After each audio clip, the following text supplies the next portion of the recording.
ఒక వ్యక్తి కొంత సొమ్మును అప్పుగా తీసుకొని 5% వడ్డీ రేటుతో 2 సంవత్సరాల కాలంలో మొత్తం 13,200 చెల్లించాను. అయినా తీసుకున్న అప్పు ఎంత? చూడండి ఫ్రెండ్స్, కొంత సొమ్మును అప్పుగా తీసుకుని అంటే ఏంటి ఫ్రెండ్స్? ప్రిన్సిపల్ అన్నట్టుగా. ప్రిన్సిపల్ అంటే ఏంటి ఫ్రెండ్స్? అసలు అన్నట్టు. సో మళ్ళీ ఏమంటుండు ఫ్రెండ్స్, 5% వడ్డీ రేటుతో 2 సంవత్సరాల కాలంలో మొత్తం 13,200. సో మొత్తం 13,200 అంటే ఏంటి friends? Principal plus interest is equal to total అనమాట.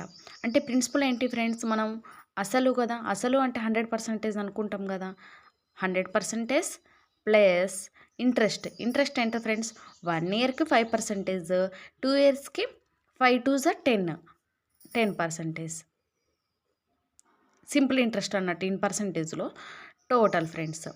ఇప్పుడు ఏంటి friends? Total 110%. Total is equal to 110%. So ఇప్పుడు టోటల్ ఎంత అంటున్నాడు? టోటల్ 13,200 అంటున్నాడు. అంటే 110% ఈజ్ ఈక్వల్ టు 13,200. అయినా అప్పు ఎంత? అప్పు అంటే ఏంటి ఫ్రెండ్స్? ప్రిన్సిపల్ అన్నట్టు కదా, అసలు అన్నట్టు కదా ఫ్రెండ్స్. సో 100% ప్రిన్సిపల్, అప్పు అంటే ఏంటి friends? Principal 100% is equal to ఎంత అన్నట్టు. ఇప్పుడు ఈ 10కి క్యాన్సిల్ ఫ్రెండ్స్.